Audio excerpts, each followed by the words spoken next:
presenta wowmx.tv.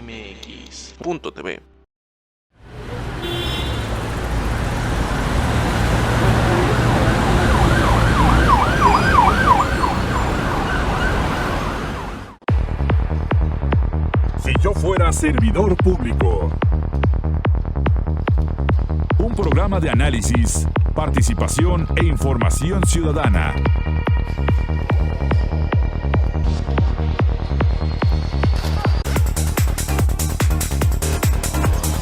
Si yo fuera servidor público.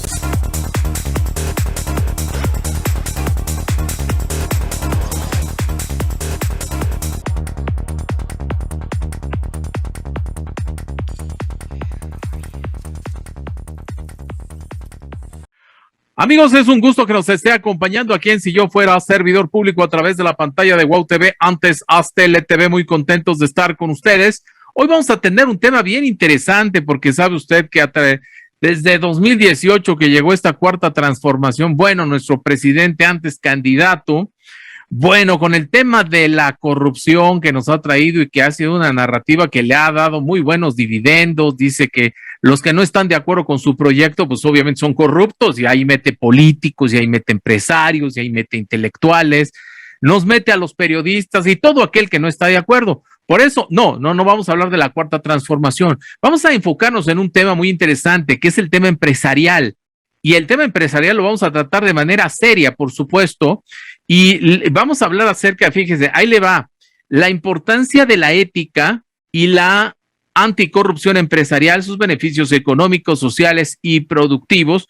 La verdad es que es un tema, se antoja muy, muy interesante y para eso tenemos ya, lo tenemos aquí en pantalla, a Fernando Sentíes, es un experto en la materia y nos va a platicar acerca de este tema. Fernando, es un gusto saludarte. Al contrario, Miguel, muchas gracias y muchas gracias por la invitación. Muy bien, Fernando. A ver, bueno, ¿qué te parece si antes de arrancar con el tema ya de lleno para que nos lo platiques, platícanos un poquito de ti porque nos gustaría saber en dónde has estado y sobre todo, más allá de las partes importantes que tú nos quieras compartir de tu currículum, platícanos por qué te llamó tanto la atención este tema, que también es un punto importante. Sí, mira, te platico. Yo soy abogado de profesión. Yo me gradué como abogado en la Universidad Iberoamericana. Luego estudié una maestría en administración de empresas y trabajé en Canadá. Me vine a vivir a Canadá y trabajé en Canadá, en el gobierno de Canadá, y me certifiqué en procesos de investigación y aplicación de justicia. Después me certifiqué también como profesional líder en temas de ética y cumplimiento. Y la verdad es que la vida es la que me ha ido llevando por mi formación profesional y mis oportunidades laborales a dedicarme a todo lo que es implementación de programas de integridad en las empresas, particularmente anticorrupción, todos los temas anticorrupción. Y llevo 20 años dedicándome a eso y bueno, pues es lo que hago en la forma en la que yo creo que puedo contribuir a mi país. De acuerdo. A ver, Fernando, yo sé que es un tema que digo, lo decimos de manera seria, de manera así, en broma, entre los círculos más cercanos, a nivel profesional, a nivel familiar, el asunto de la corrupción. Sin embargo, desde 2018, bueno, no se inauguró la corrupción siempre ha estado, desgraciadamente, en nuestro país, en diferentes esferas. Y en ese sentido, yo te preguntaría, Fernando, a ver, ¿por qué empezaste a voltear a ver ese tema en la parte empresarial y cómo se fue tejiendo? Cuéntanos un poquito de eso. Mira, es bien conocido por todos que para que haya corrupción se necesitan dos elementos. Normalmente tenemos uno que es precisamente el de los servidores públicos, que quisieran tener lo que tienen las empresas, que es el poder económico. Y las empresas, por otro lado, quisieran tener lo que los funcionarios públicos o los políticos tienen, que es el poder político. Entonces, si algo hizo bien López Obrador, como mucha otra gente, fue identificar que efectivamente las empresas tenían que estar involucradas para que hubiera corrupción. Ahora, esto no es algo nuevo. En Estados Unidos, por ejemplo, la primera ley anticorrupción, para que te des una idea, salió en 1977. Wow. Y bueno, eso ha tenido una evolución de muchos años. Después quebró Enron y surgieron otras leyes como la ley Sarbanes-Oxley, y se han firmado desde aquel entonces muchos acuerdos internacionales a través de la OCDE, de la ONU, para combatir la corrupción a nivel mundial, pues por los daños que causa en los países en general, pero en los más corruptos, obviamente, mayor daño social, económico, etcétera.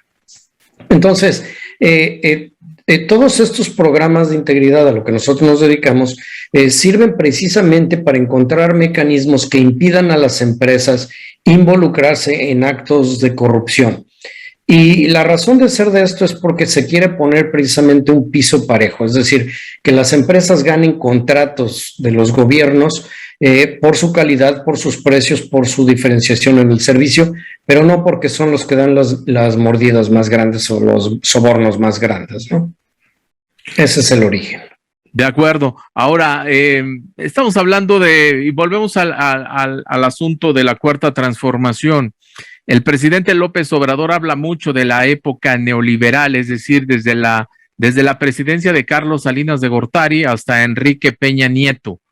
El tema de la corrupción, ¿cómo consideras que se trató durante este periodo? Llamémosle neoliberal porque actualmente pues, todo el mundo lo conoce así. Mira, la verdad es que no ha habido diferencia, ni lo hubo antes ni lo ha habido después. Es decir, nadie se puede dar baños de pureza en este sentido.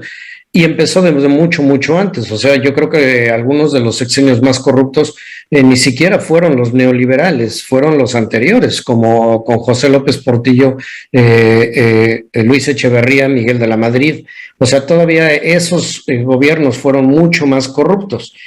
Hay un libro de Roberto Blanco Moeno que yo cito en mi libro, en el de Ética en el combate a la corrupción, sí. en donde hace 41 años Roberto Blanco Moeno decía en el prólogo de su libro, dirigiéndolo al presidente López Portillo, con desesperada esperanza. Y poco después dice, porque México ya no aguanta más corrupción.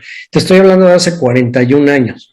Mira. Y la realidad de las cosas, Miguel, es que ahorita están igual que hace 41 años. Es decir, no ha habido tampoco, los datos no nos muestran que haya mucho cambio del 2018 para acá tampoco, ¿no? Ajá.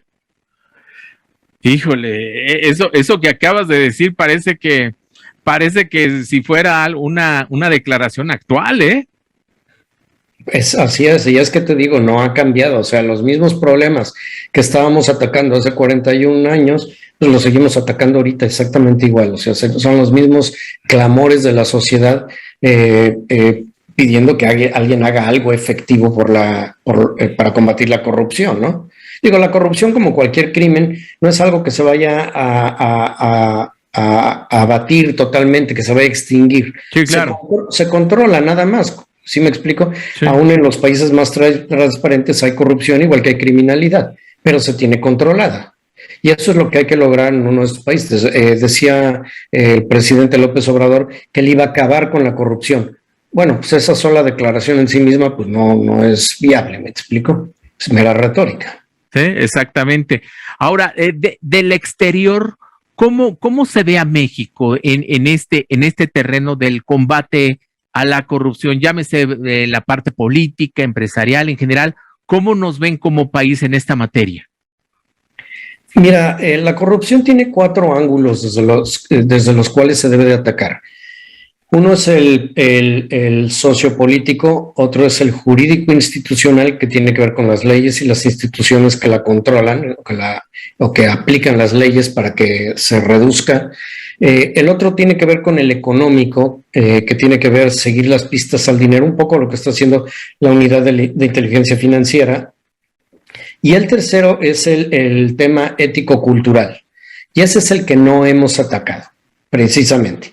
Entonces, nosotros podremos atacar todos los demás, pero hay un problema ético-cultural que no se ha atacado y la verdad es que nadie lo quiere tocar ni con pincitas, ¿no? Entonces, así nos ven desde el extranjero, nos ven como un país en donde la sociedad está desesperada por hacer un cambio, pero también lo ven con muy poca esperanza porque tenemos esas conductas tan normalizadas que todos las vivimos día a día, me explico, es decir, hay una estadística muy interesante que dice que el 80% de la gente en México dice que la corrupción es un mal, lo reconocen como un mal y como algo que no es bueno, pero el 60% de la corrupción reconoce que viven con corrupción porque no hay otra forma de vivir. O sea, no lo ven como algo bueno, pero también lo ven como algo necesario para vivir. Y eso es una paradoja pues, gigante. Y es exactamente así es como nos ven. Muy bien. De acuerdo. A ver, el tema da para mucho. Yo te preguntaría, bueno, ¿sabes qué? Aguántame un momentito porque ya me tengo que ir a la primera pausa, pero ahorita regresamos contigo, Fer. Vamos a la primera pausa. Estamos aquí en Si Yo Fuera Servidor Público. Regresamos.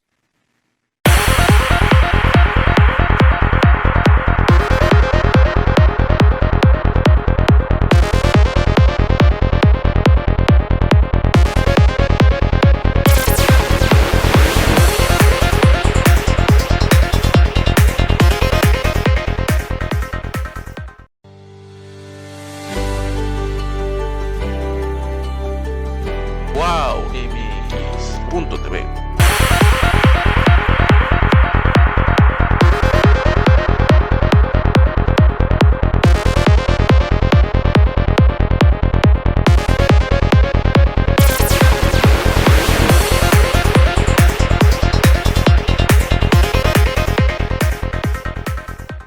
Estamos de regreso aquí en Si Yo Fuera Servidor Público a través de la pantalla de WOW TV, antes Aztele TV, platicando con Fernando Sentíes Palacio. La verdad que un tema muy interesante acerca de la corrupción, acerca de la ética de las empresas. La verdad es un tema muy actual. Y yo te quería preguntar lo siguiente, a ver, tú que has estudiado mucho este fenómeno y de manera particular en la parte empresarial.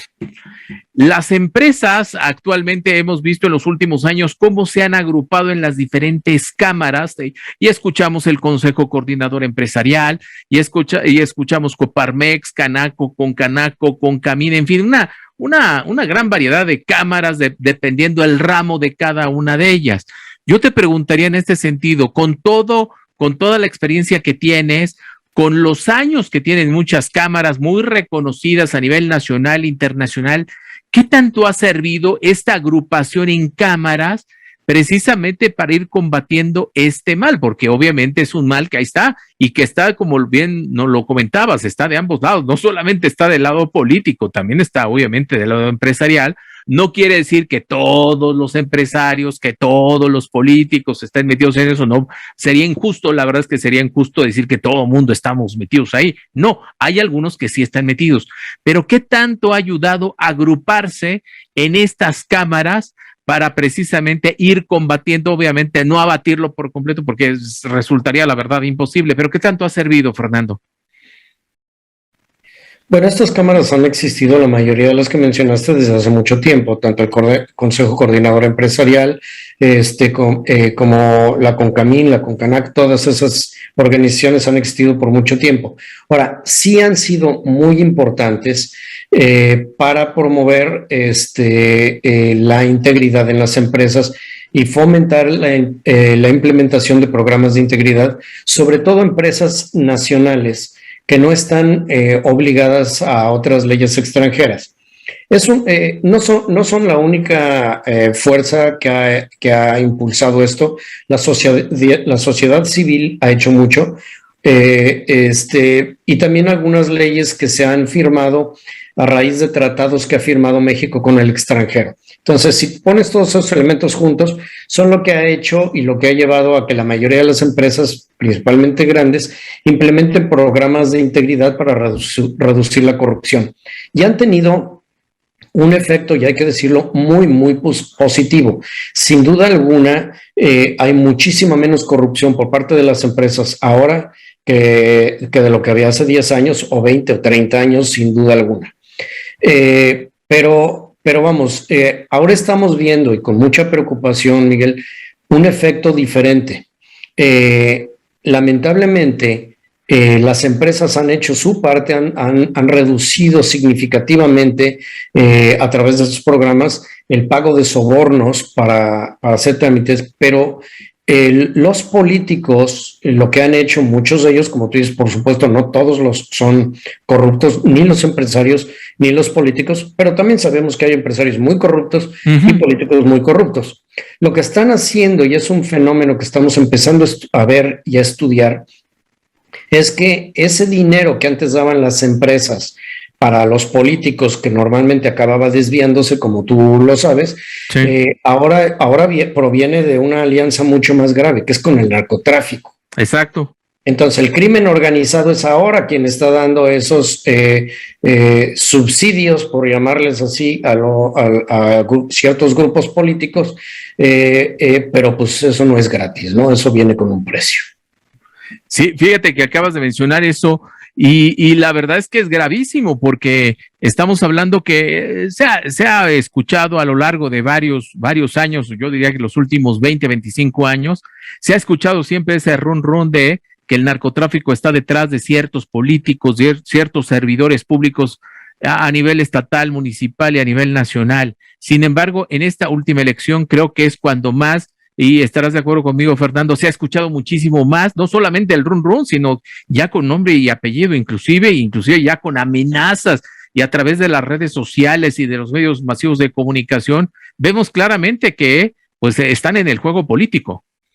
Sí, claro, sin duda alguna. Y eso, como te decía, pues no es gratis, porque obviamente cuando estos grupos de crimen organizado financian estas campañas, estos políticos, pues obviamente es porque van a pedir algo a cambio, ¿no? Y bueno, eso es un fenómeno que yo recuerdo muy bien desde Felipe Calderón. Él lo veía venir y él por eso inició esa guerra contra el narcotráfico, precisamente para debilitarlos y que no llegáramos a ese punto, pero lamentablemente pues no se logró el objetivo y pues aquí estamos viviendo esa realidad, ¿no? Bien, ahora, ¿tú cómo ves el asunto? Digo, más allá porque puede haber simpatías por el presidente, digo, no porque sí ganó con una cantidad enorme de votos y eso hay que reconocérselo políticamente hablando, pero el hecho de ya como presidente de todos los mexicanos, el asunto de polarizar y decir que todos los empresarios son corruptos, digo que claro, ya en corto dice, no, pues este no y este tampoco y etcétera, etcétera, pero el presidente es muy claro y directo y se le va con todo a la clase empresarial. ¿Qué tanto ahorita en este momento tú ves qué tanto le ha perjudicado a los empresarios ese señalamiento por parte pues de ni más ni menos de que del presidente de México? Mira, yo creo que todo esto es mera retórica. O sea, el presidente, por un lado, ataca a los empresarios, así como ataca a los intelectuales, así como ataca a la sociedad civil. Sí. Como tú bien decías, quien no esté con él, de acuerdo con él, pues es un adversario automáticamente y los descalifica y los desacredita. Sin embargo, sus hechos dicen otra cosa, porque pues ya los invitó a comer tamales de chipilín en el Palacio Nacional. Es cierto. Y cuando iba a vender los boletos del avión, pues les pidió a los empresarios que compraran. Entonces, es una incongruencia. Por un lado, atacarlos desde el podio presidencial y por otro lado, estarlos invitando a negociar con ellos o para que los apoyen en tal o cual proyecto de nación. Entonces, eso lo que nos deja ver es que es mera retórica. Lo que él está buscando, y él lo maneja muy bien, y esa es la realidad, son los capitales políticos. Él nada más está buscando, él es un presidente carismático y lo único que está buscando es precisamente ese apoyo popular, si me explico, de gente que no se informa y que no conoce el detalle. Pero claramente, y él lo sabe, él no puede llevar a cabo su proyecto de nación, si es que hay alguno, haciéndolo solo, ¿no? Y sí está ahuyentando la inversión, es decir, el efecto real de todas las cosas es que con tanta incertidumbre los empresarios pues, están sacando su dinero y ya no quieren invertir. La salida de capitales y la reducción de las inversiones ha sido significativa, muy significativa en este último año y pues parece ser una tendencia, ¿no?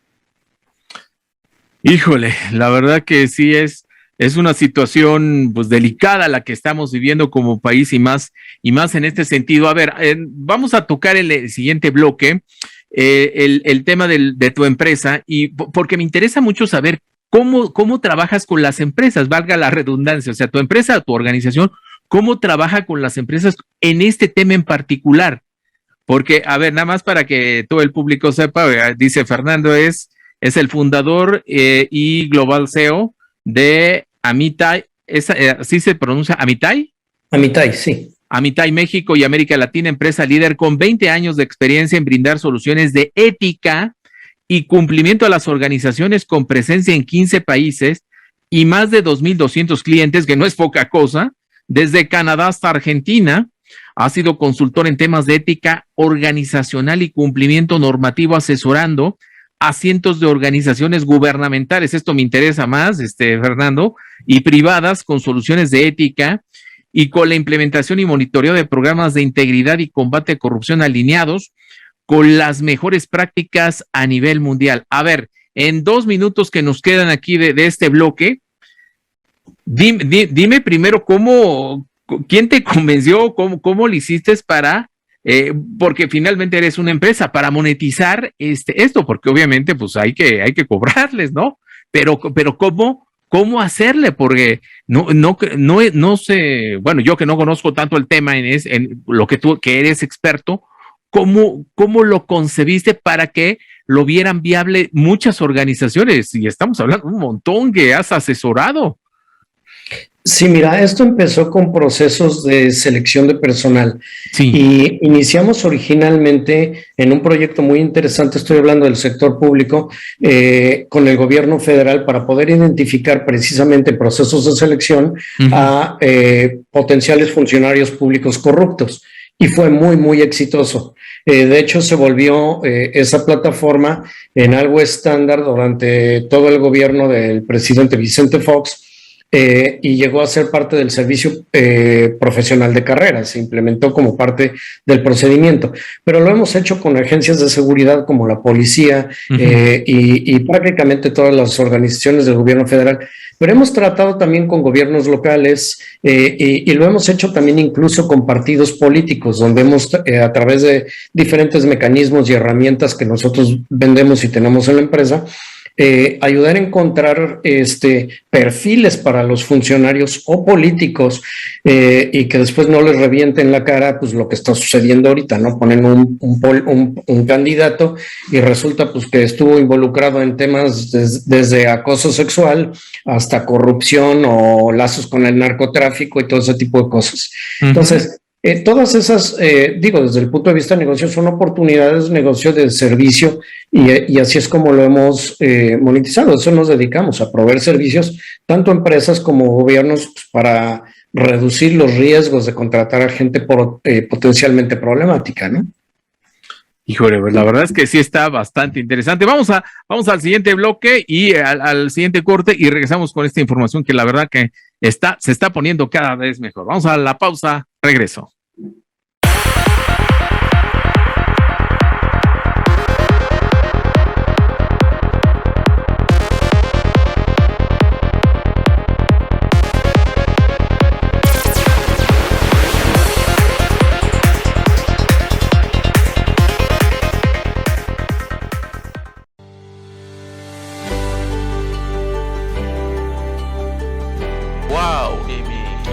wowmx.tv.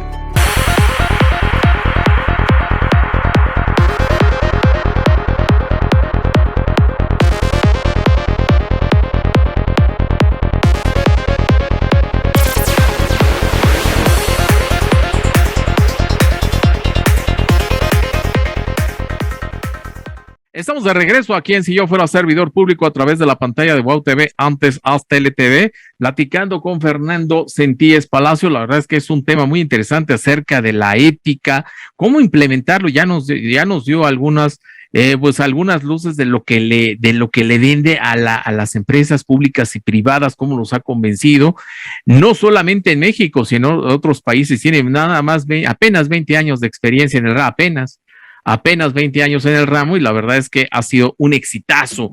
Así que, a ver, en este tercer bloque, Fernando, cuéntanos un poquito más de lo que buscan. ¿Qué es lo que te dicen? Por ejemplo, no solamente ha sido en México, sino aquí dice que ha sido en otros países, dice desde Canadá hasta Argentina. Por ejemplo, en Argentina, ¿qué es lo que te piden, Fernando? O sea, que te buscan, hola, Fernando, fíjate que tengo una empresa de X producto o servicio, tengo problemas de corrupción, aquí son medios ratas, ayúdame.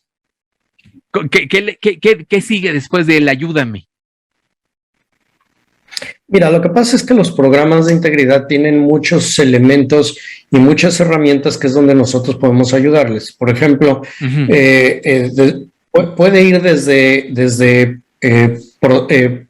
procesos documentales como crear, por ejemplo, un código de conducta, si una empresa va a empezar de cero a elaborar un programa de integridad, o incluso los gobiernos, desde hacer un código de conducta, hacer manuales de procedimientos, ese tipo de cosas, hasta usar herramientas tecnológicas. Por ejemplo, algo de lo que nosotros proveemos mucho son líneas de denuncia. Entonces nosotros implementamos líneas de denuncia para que la gente, tanto en el sector público como en el privado, pues pueda denunciar los actos que esa dependencia o empresa deba de recibir para atender esas desviaciones o en la conducta, ¿no? En la conducta de la gente que viola los códigos de conducta, las leyes, etcétera. Entonces, con todo este abanico de productos y servicios, nosotros podemos ofrecer tanto a organizaciones públicas como privadas soluciones que les sirvan para reducir precisamente todos esos problemas de deshonestidad en general, que pueden ir desde robo hormiga en las empresas, por ejemplo, que es un programa que les preocupa, hasta actos de corrupción, ¿no? Entonces, lo que hacemos es trabajar con las empresas de la mano y ver cuál es su necesidad, cuáles son los problemas que las aquejan, y entonces trabajamos con ellas para hacer la implementación de un programa efectivo de reducción de pérdidas y de reducción de riesgos. De acuerdo. A ver, pensando en otro tipo de ejemplos, porque debes de tener un montón de ejemplos, digo, con todos estos años de experiencia, puedo pensar, a ver, en un país como Canadá, cuando hablamos de Canadá, pues hablamos de un país muy productivo, un país, una superpotencia, un ejemplo a seguir, inclusive en la parte migratoria, pero bueno, ese ya es otro tema. Pero pensemos en Canadá, pensemos en México, pensemos otra vez en el ejemplo de Argentina.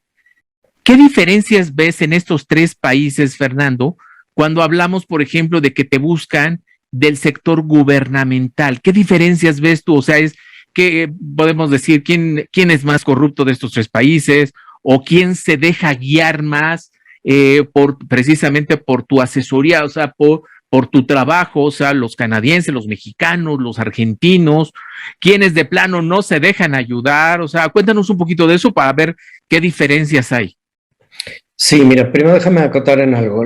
Sí. En Norteamérica, en Estados Unidos y en Canadá, solo vendemos las soluciones que tenemos a través de distribuidores. De acuerdo. Sin embargo, tenemos datos para hacer comparativos. Nosotros publicamos anualmente un estudio que se llama Tendencias de Honestidad en Latinoamérica, donde nosotros comparamos a todos los países donde tenemos nuestros productos y tenemos clientes, las tendencias de la gente de justificar o no justificar actos deshonestos que pueden ir, como yo te decía, el robo, el soborno, la mentira, el acoso sexual, etcétera. Entonces, nosotros publicamos esto precisamente derivado de esos datos. Ahora, donde sí hemos trabajado mucho, sobre todo desde el punto de vista servicios, ha sido con organizaciones o con gobiernos, tanto locales como federales, tanto de México como de otros países. Por ejemplo, la Fuerza Aérea Boliviana, de Bolivia, usa una de nuestras herramientas para sus procesos de selección. También tenemos tuvimos un proyecto importante en Ecuador con el Ministerio de Educación. O sea, son así organizaciones, dependencias específicas que nos buscan, pues para atacar, como decía, problemas específicos que tienen. Muchos de ellos, como te decía, nos buscan para que implementemos las líneas de denuncia y que además son una parte obligada de todos los programas de integridad. Es decir, de poco te sirve tener todo un programa de integridad si no tienes una línea de denuncia para recibir las denuncias de toda la gente que está afuera viendo que esto sucede todos los días. Y hay además un protocolo para el seguimiento de las denuncias. De hecho, recientemente salió incluso una ISO 37002 donde establece con qué debe de cumplir una línea de denuncia para ser efectiva, ¿no? De acuerdo. Yo pensaría en los partidos políticos en México, que actualmente, a diferencia de, no sé, de hace unos 15 años, o vamos a pensar de los 20, o sea, es decir, más o menos cuando tú ya empezaste a implementar aquí con tu empresa, cuando empezaste esta gran aventura, ¿qué tanto los partidos están dispuestos en México a cambiar muchas prácticas, a cambiar inclusive los intereses personales precisamente por buscar el bien común de un pueblo? Mira, hemos trabajado con varios partidos políticos, 3 concretamente. Sí. 2 nos han dejado porque precisamente a veces escuchan cosas que no quieren oír. Entonces, la verdad es que no hay mucha voluntad desde los políticos. Sin embargo, creo que esto va a ir cambiando, porque con todo lo que está sucediendo con estas candidaturas o con funcionarios públicos de los diferentes gobiernos locales o municipales, pues se están dando cuenta de que sí hay que hacer un proceso de selección y reunir ciertos requerimientos, los que ellos consideren. O sea, nosotros no les decimos cómo hagan sus candidaturas, pero ellos tienen que sopesar el capital político de un candidato, y no quiero dar nombres, pero por ejemplo, ponen a personas muy populares que salen no sé, deportistas o actores, no porque tengan la capacidad o experiencia para hacerlo, sino simple y sencillamente porque les va a traer capital político. Y es ahí cuando todos los esfuerzos que hagas de selección para tener gente, pues pueden ser decentes, pero algunos no lo son, pero gente de calidad y preparada, sí, y claro, comprometida y que conozca las leyes y que sepa cuál es su función, pues es cuando se diluyen ampliamente, ¿no? Híjole, y con lo que estás mencionando, Fernando, ¿vale la pena seguir esforzándose para tratar de convencer a los políticos? No importa el partido político, en general, ahorita estoy hablando de manera general, ¿vale la pena? Mira, yo creo que todo lo que es hacer las cosas bien a mediano y largo plazo vale la pena. Ajá. El problema es que todo eso siempre tiene un costo a corto plazo. Es decir, si un partido decide hacerlo y decide realmente establecer políticas para la postulación de candidatos o el nombramiento de funcionarios en un gobierno que ellos tengan, va a tener un costo a corto plazo que puede ser el no ganar una candidatura, por lo que te decía hace un momento, porque ese candidato pues no tiene el peso político, no puede acarrear el voto, sobre todo de la población que no se informa mucho, para ganar una elección. Entonces, pero a la larga, yo creo que si un partido decide apostarle y hacer esto a mediano o largo plazo, va a ser un partido muy beneficiado porque está haciendo algo revolucionario y que es necesario hacer, que es hacer lo correcto y meter gente decente que realmente pueda hacer un cambio real, no meramente retórico, que se pueda apreciar en el día a día en la función gubernamental, ¿no? De acuerdo. A ver, antes de irnos a la última pausa, al último bloque, me gustaría saber, precisamente por tu experiencia, ¿cómo ves a las nuevas generaciones? Y me estoy refiriendo a nuevas generaciones de empresarios, nuevas generaciones de políticos, es decir, los jóvenes, estamos hablando entre los 20, 25, 30 años. ¿Cómo ven este asunto de la ética, de hacer lo correcto? ¿Tú cómo los ves a estas nuevas generaciones? Mira, yo creo, y es una muy buena pregunta, Miguel, yo creo que las nuevas generaciones son mucho más conscientes, sí, del daño social, político y económico que causa la corrupción. Y también los veo mucho más dispuestos a levantar la voz y oponerse. Y creo que lo podemos ver a nivel mundial, por ejemplo, desde Greta Thunberg hablando en estos congresos mundiales oponiéndose a todos los gobiernos que hacen tanto daño al ambiente, hasta actos de corrupción. Cuando salió, por ejemplo, el escándalo de la Casa Blanca de Enrique Peña en México, pues hubo infinidad de memes y videos, la mayoría hecho por jóvenes, criticando ese tipo de conductas que para ellos no se identifican con ellas. Eso es bueno, eso es muy bueno, ver ese tipo de cosas, y tenemos que preservar que los jóvenes sigan teniendo esas herramientas para levantar la voz, no ser callados, y que ellos empiecen realmente a transformar las cosas. De acuerdo. Vamos a la última pausa. Estamos aquí en Si Yo Fuera Servidor Público. Regreso.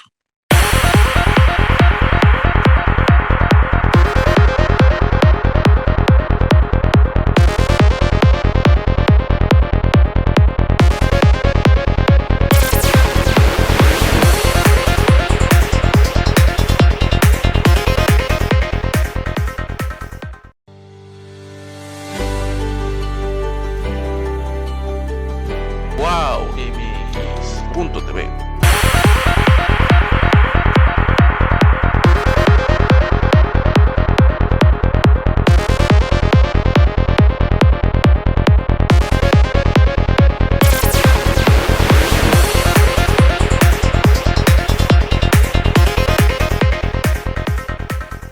Estamos en la última parte de Si Yo Fuera Servidor Público a través de la pantalla de Wow TV, antes hasta LTV, platicando con Fernando Sentíes Palacio acerca de la ética, de lo que ha realizado a lo largo de más de 20 años, consultorías, asesorías, estamos platicando desde Canadá hasta Argentina, y bueno, ha asesorado a cientos de organizaciones públicas, privadas, y estamos hablando ahorita de la parte de los jóvenes, de las nuevas generaciones.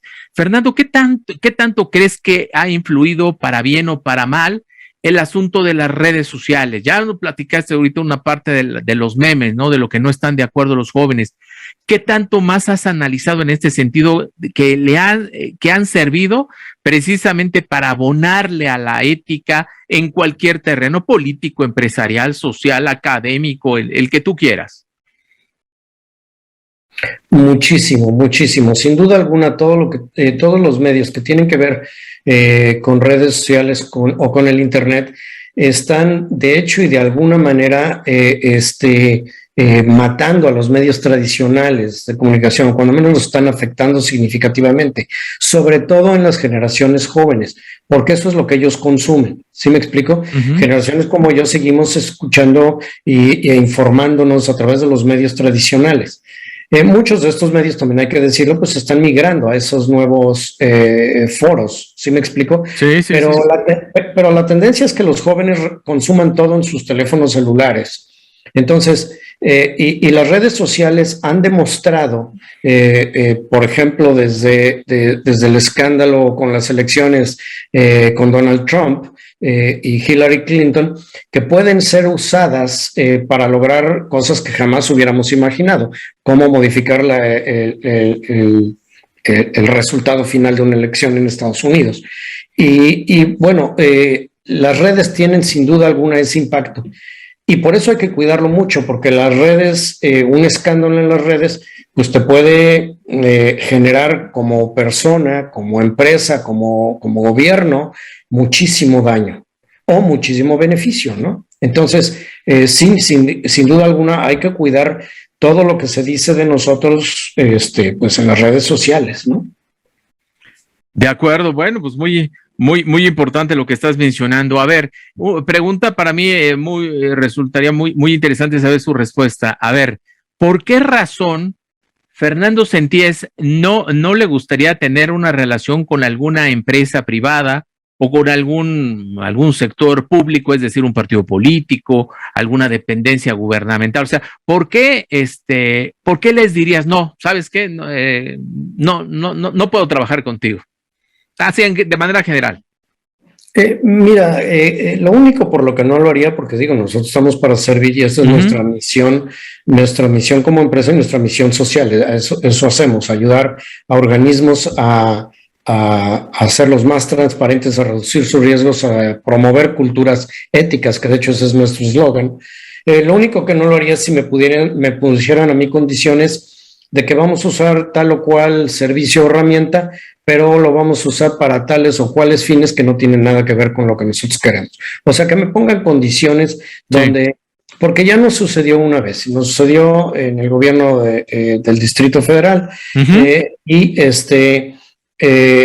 no queremos, para no dar muchos detalles y no afectar a gente. No, claro, lo entendemos. Que digan que nosotros los estamos ayudando y a la mera hora las cosas no cambian, pues porque nada más lo hacen pues, para fines políticos, porque en México somos muy dados a cuidar las formas, pero no el fondo. O sea, hacemos como que hacemos, pero en el fondo las cosas siguen igual y no cambia nada. Entonces, la única razón por la que nos hemos negado y nos negaríamos a darle servicio a alguien es porque nos ponen condiciones para usar los servicios o las herramientas que les brindamos con fines ajenos al propósito con el que nosotros los damos, ¿no? De acuerdo. Bueno, en estos últimos minutos, a ver, Fer, dile al público que seguramente algunos políticos y que seguramente algunos empresarios te van a escuchar mañana que pasemos esta entrevista. ¿Por qué te tienen que contratar? O sea, ¿por qué es importante si ellos tienen precisamente este asunto de hablar de la ética, de que lo vivan sus empleados, sus colaboradores, y hablar de transparencia, que es un tema también muy importante en nuestro país? ¿Por qué tiene que ser tu empresa la adecuada precisamente para que cumplan con esos objetivos? Es decir, para que los puedas ayudar, Fernando. A ver, tienes 5 minutos. Ahora sí, como dicen, descósete. Gracias. Bueno, primero no me tienen que contratar, pero si nos contratan y ojalá lo hagan, sin duda alguna podemos ayudarles a lograr, si nos llaman es porque quieren lograr una mejor cultura de integridad. Y nosotros podemos ayudarles a implementar ese programa que además debe de ser hecho a la medida de la empresa. Entonces, cuando nos contratan, nosotros vamos a trabajar con las empresas, como dije anteriormente, para ver cuál es su necesidad y hacer un programa adecuado para ellos de acuerdo a su tamaño, a su naturaleza, a sus riesgos, a su presupuesto, etcétera, etcétera. Ahora, hemos estado hablando de muchas cosas malas aquí porque hemos estado hablando de la corrupción y cómo se da ese fenómeno de la corrupción desde las empresas. Pero también hay cosas muy buenas y hay que decirlo. Como yo decía, se han reducido muchísimo los sobornos que daban antes las empresas, muy significativamente. Y nosotros iniciamos hace 2 años un proyecto que me gustaría mencionar y que resume todo lo que te estoy diciendo, que se llama Empresas Más Éticas, y es un ranking que hemos publicado los 2 últimos años, donde nosotros identificamos a las empresas que más allá del cumplimiento normativo promueven culturas de honestidad al interior de sus empresas y tienen un impacto social, político y económico muy importante. En los últimos 2 años hemos listado a las 30 empresas más éticas en el 2020 y en el 2021.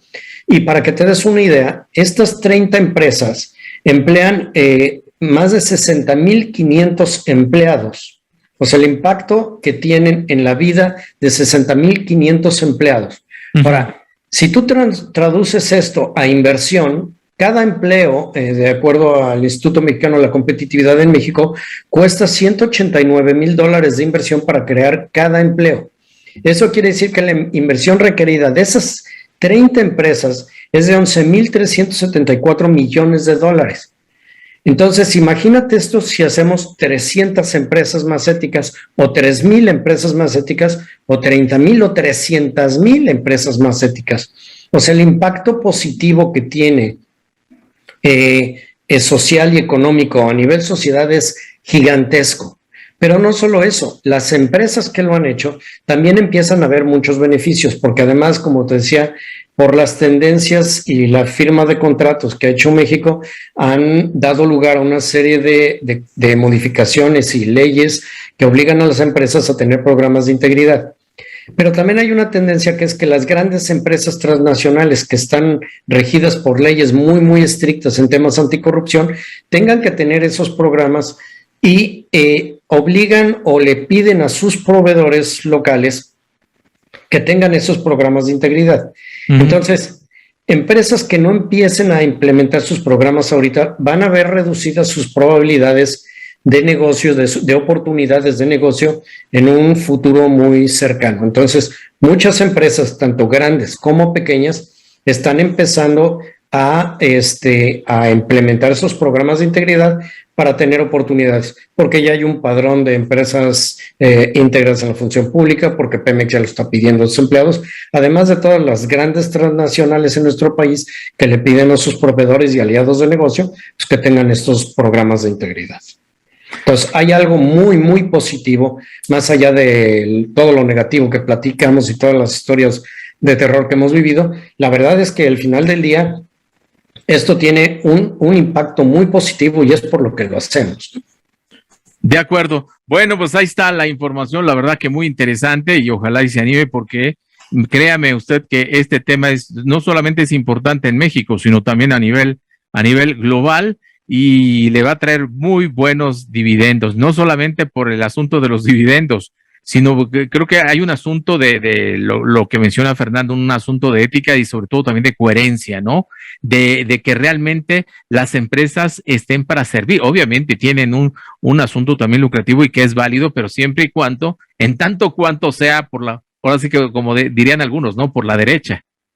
Pero bueno, pues ahí está la verdad, esta entrevista con Fernando Sentíes Palacio. Fernando, si alguien está interesado en contactarte, ¿tienes algún número telefónico, correo, algo que nos quieras compartir o redes sociales?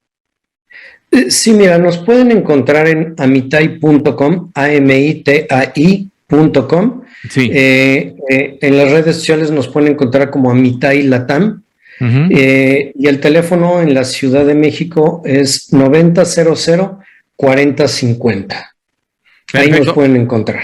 ¿Nos puede repetir el número telefónico, por favor? Claro, en la Ciudad de México 55, después 9000-4050. 9000-4050. Perfecto. Fernando, te agradecemos mucho esta entrevista para WOW TV. La verdad es que hemos aprendido mucho y si nos lo permites, pues que estemos ahí de manera periódica buscándote porque este tema da mucho, pero de verdad mucho y qué mejor que un experto en la materia nos lo pueda compartir y ya, porque tenemos mucha tela de dónde cortar de aquí a que termine nuestro sexenio. Así es. Al contrario, Miguel, muchas gracias por la invitación y será un placer volverte a ver por aquí. Muchísimas gracias, Fernando, y gracias a todo este gran auditorio que nos acompañó en Si Yo Fuera Servidor Público. Quédese en la programación de la televisora. Nos vemos. WowMX.tv